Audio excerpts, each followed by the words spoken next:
Bonsoir à tous et merci de votre présence à cette deuxième rencontre organisée autour de l'exposition Gisèle Freud, L'œil frontière, que vous pouvez voir et revoir à la Fondation Pierre Berger Yves Saint-Laurent jusqu'au 29 janvier 2012. Cet automne, la rentrée des arts et expositions à Paris a placé au devant de la scène culturelle deux figures majeures de la photographie et de la philosophie, Gisèle Freud et Walter Benjamin. Deux artistes et intellectuels engagés, tous deux nés en Allemagne et contraints par la montée du nazisme, ils ont dû fuir leur pays et ils ont trouvé refuge, au moins pour un temps, à Paris. Paris, écrivait Walter Benjamin, est la grande salle de lecture d'une bibliothèque que traverse la Seine. C'est donc Paris qui réunit Walter Benjamin et Gisèle Freud. C'est là que naît et grandit leur amitié, une amitié en regard, et c'est Paris qui, presque 80 ans plus tard, leur rend un double hommage à travers deux expositions. Alors celle consacrée ici même à Gisèle Freud, je rappelle que la dernière exposition de son œuvre au public remontait à 1991 au Centre Pompidou, et l'autre exposition consacrée à l'un des philosophes et critiques les plus importants du XXe siècle, Walter Benjamin, auteur d'ouvrages essentiels sur la photographie, dont Petite histoire de la photographie ou encore l'œuvre d'art à l'époque de sa reproduction mécanisée. Alors, l'exposition sur Walter Benjamin est une exposition très originale qu'on pourra visiter jusqu'au 5 février au Musée d'art et d'histoire du judaïsme. Elle montre la manière dont le penseur allemand organisait, préservait et inventait ses propres archives à mesure de ses recherches. On porte son visage devant soi comme un secret qu'on ne connaît pas, disait Gisèle Freud. Peut-être a-t-elle su, mieux que quiconque, déchiffrer le secret de son ami, lire le visage de Walter Benjamin comme la page d'un livre, et réussir même à reproduire, à travers l'œil du silence, ce qui était écrit entre les lignes et que l'écrivain taisait. Ce soir, pour nous éclairer cette amitié en regard, nous avons la joie de recevoir Florent Perrier. Merci Florent Perrier d'avoir accepté notre invitation. Vous êtes docteur en esthétique à l'Université Paris 1 Panthéon-Sorbonne. Vous participez à la nouvelle édition critique allemande de Paris, capitale du XIXe siècle de Walter Benjamin. Vous êtes également chercheur associé à l'IMEC, Institut Mémoire de l'édition contemporaine, où vous mettez en perspective l'archive écrite et l'archive visuelle pour faire comprendre les liens amicaux et intellectuels qui relient Gisèle Freud à Walter Benjamin. Alors, avant de commencer, juste un petit mot sur le titre. Notre rencontre s'intitule « Une amitié en regard ». Chacun y projette ce qu'il veut. Vous, qu'est-ce que vous projetez? Qu'entendez-vous par là? Alors, bonsoir à tous. Je vais répondre à cette question, mais d'abord, je voudrais simplement remercier Pierre Berger, la Fondation Pierre Berger Saint-Laurent pour leur hospitalité. Remercier aussi les commissaires de l'exposition Gisèle Freud, L'œil frontière, et notamment Olivier Corpet, Catherine Tieck, Lorraine Audric, et adresser un salut tout particulier à Elisabeth Perolini, que j'ai croisée jadis rue Lalande chez Gisèle Freud, il y a près de 15 ans maintenant. Remercier aussi Corinne Baccarat du Musée d'art et d'histoire du judaïsme, qui abrite donc toujours l'exposition Walter Benjamin Archives, et évidemment Sarah Yalda. Alors, pourquoi une amitié en regard? En deux mots, disons que Gisèle Freud et Walter Benjamin partagent un regard commun sur l'enfance. En tout cas, ils ont une enfance similaire, on le verra par la suite, parce qu'ils sont tous les deux originaires de Berlin et de quartiers de la capitale allemande qui sont des quartiers aisés. Et donc ils ont un regard assez sensible et semblable sur leur enfance. Autre regard partagé, ce sont leurs regards intellectuels. Ils ont des parcours universitaires non pas identiques, mais assez similaires. Ils croisent les mêmes enseignants, où ils échangent avec les mêmes intellectuels. Évidemment, des regards littéraires partagés. On parlera beaucoup d'Adrienne Monnier, de sa librairie La Maison des Amis des Livres. Mais avant d'évoquer Adrienne Monnier, simplement le monde intellectuel cristallisé autour de Paris et singulièrement autour de la Bibliothèque nationale les réunissait. Des regards politiques aussi qu'ils ont en partage, puisqu'ils ont une formation politique relativement identique eu égard à leur milieu d'origine. Ils ont une forme de résistance au nazisme qui peut être aussi partagée, même si le vécu sera, on verra, bien différent. Et aussi une position relativement hétérodoxe tous les deux, et affichée comme telle relativement au communisme. Ensuite, évidemment, inutile de rester longtemps sur cet aspect des regards sensibles similaires, leur rapport à l'image. On pourra parler longuement aussi de leur passage par le cabinet des estampes. Évidemment, des regards photographiques partagés. Et simplement pour terminer sur cette évocation d'une amitié en regard, cette phrase de Pierre Missac que peu ont relevé, mais qui est assez étonnante, qui disait que Benjamin se laissait facilement photographier, et pas seulement par Gisèle Freund. Donc on verra peut-être pourquoi dans la suite de cette soirée. Eh bien voilà, je vous propose justement qu'on déchiffre tous ces regards que vous venez d'énoncer, à commencer donc par l'enfance, par Berlin. C'est à Berlin, vous l'évoquiez tout à l'heure, dans les milieux aisés de la bourgeoisie juive assimilée, que sont nés, à 16 ans d'intervalle, Walter Benjamin et Gisèle Freund. Alors, est-ce qu'ils ont entretenu avec Berlin des liens similaires?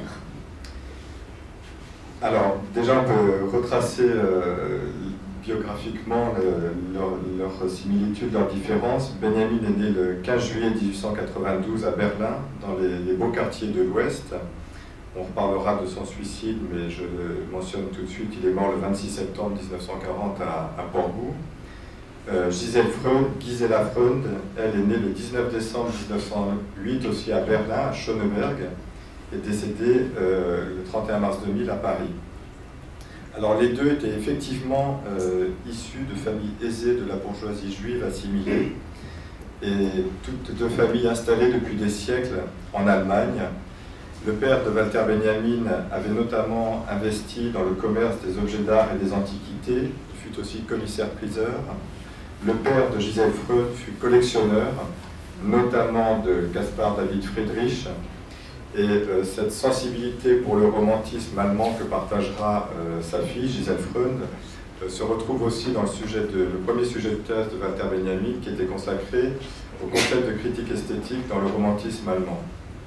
Donc un milieu familial très semblable. D'ailleurs, les deux auront des gouvernantes soit anglaises, soit françaises dès leurs premières années, cela en commun. Autre chose en commun, une éducation relativement éloignée de tout rapport quotidien à la religion. Surtout pour Gisèle Freund, qui dit dans un de ses ouvrages, lorsqu'elle a visité une maison de retraite qui abritait des juifs allemands à son retour à Berlin, qu'elle avait été incapable de reconnaître ce qui est en fait une mezouza à l'entrée de cette maison de retraite. Et pour Benjamin, il aura sans doute une éducation un peu plus soutenue, mais il parle notamment du plaisir que ça a été pour lui, enfant, que de profaner un jour de fête. Et je vais peut-être juste lire ce petit texte parce qu'il restitue en définitive toute son éducation, mais aussi un peu celle de Gisèle Freund, et en même temps leur rapport commun à la ville. C'est un texte qu'il a écrit pour une enfance berlinoise vers 1900 et qui s'appelle « Éveil du sexe ». Je le lis. « C'est dans une de ces rues que plus tard je parcourus la nuit dans des errances qui n'en finissaient pas, que me surprit, lorsque ce fut l'époque, l'éveil du désir sexuel et dans les plus étranges circonstances. C'était lors du Nouvel An juif, et mes parents avaient pris des dispositions pour me caser dans quelques cérémonies religieuses. Il s'agissait probablement de la communauté réformée pour laquelle ma mère, par tradition familiale, nourrissait quelques sympathies, tandis que le rite orthodoxe était de naissance familier à mon père. Mais il dut céder. On m'avait pour ce jour de fête confié à la garde d'un parent éloigné que je devais rejoindre chez lui, mais soit que j'eusse oublié l'adresse, soit que je ne m'eusse point retrouvé mon chemin dans ce quartier, Il se fit de plus en plus tard et mon errance devint de plus en plus désespérée. Il ne pouvait être question pour moi d'oser aller à la synagogue par mes propres moyens, car mon protecteur avait les cartons d'entrée. La responsabilité de mon infortune devait être essentiellement imputée à mon peu d'attirance pour le presque inconnu qu'on m'avait assigné et à ma défiance envers les cérémonies religieuses qui ne laissaient augurer que de l'embarras et de la gêne. Alors que j'étais en plein désarroi, d'un seul coup, une vague brûlante d'angoisse m'envahit. Trop tard, c'est raté pour la synagogue. Et, avant qu'elle eût reflué, exactement au même instant, une autre survint, mais cette fois d'insouciance parfaite, advienne que pourra, je m'en fiche. Et ces deux vagues unirent irrésistiblement leurs élans dans le premier grand sentiment de plaisir. La profanation du jour de fête s'associa à la rue Macrel, qui me fit pressentir ici, pour la première fois, les services qu'elle devait rendre au désir adulte.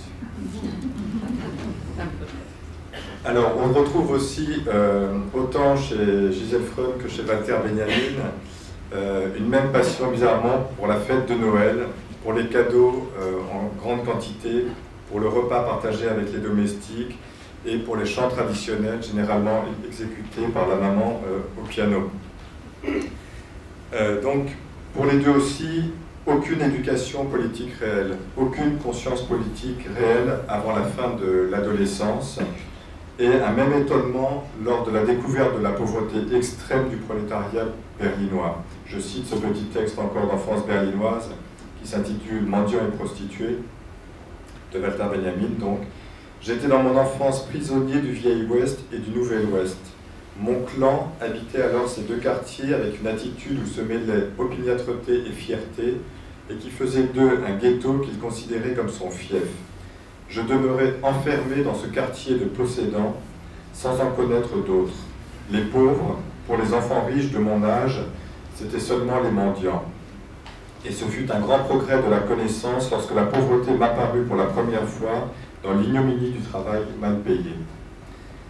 Gisèle Freund, pour sa part, va acquérir les premiers rudiments d'une conscience politique par l'intermédiaire de son frère Hans, qui avait été envoyé en Thuringe dans un pensionnat dirigé par Gustav Winneken, dont Benjamin va être un des très proches avant la Première Guerre mondiale, entre 1912 et 1914 essentiellement, pendant ses premières années d'études.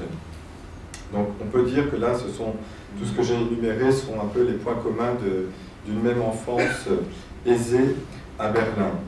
La différence, c'est que Benjamin va très rapidement faire retour sur son enfance, notamment dans deux textes, l'un qui s'appelle Chronique berlinoise, et surtout celui dont j'ai lu des extraits, Enfance berlinoise, une enfance berlinoise autour de 1900, qui sont en quelque sorte de courts textes énigmatiques consacrés à cette enfance avec une relative distance, puisqu'il va écrire ça alors qu'il connaît déjà des difficultés matérielles dans sa vie, et donc il sera éloigné déjà de son milieu d'origine. Alors que pour Gisèle Freund, le retour sur sa ville d'origine, sur Berlin, est tout à fait différent, dans la mesure où elle n'y revient qu'à l'automne 1957.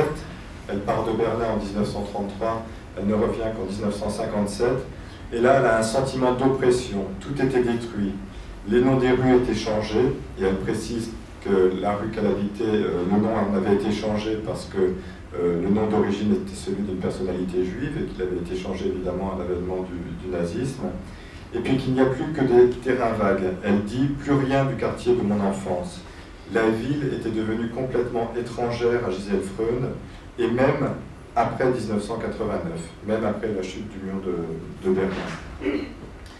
Mais c'est toutefois à Berlin, et j'arrêterai là sur cette ville, que Gisèle Freund voit pour la première fois Walter Benjamin, qui était alors un critique reconnu dans le domaine des littératures allemandes et françaises contemporaines. Et voilà ce qu'elle écrit, enfin c'est ce qu'elle dit dans un témoignage radiophonique. Le peu de choses que je savais de lui, c'était un homme extrêmement intelligent que j'ai observé à travers la vitre du café près du zoo, au centre de Berlin, où il se rencontrait tous les jours avec d'autres écrivains. Donc on peut dire que même s'ils n'ont pas eu de relation directe à ce moment-là à Berlin, c'est quand même là que se noue cette amitié en regard. C'est une rencontre à sens unique, puisque Gisèle Freund reconnaît Walter Benjamin, mais évidemment l'inverse n'est pas vrai. Donc c'est un aperçu, et la vraie rencontre, on le verra, passera. À Paris. Suspense. Pardon. Suspense. Vous allez le savoir.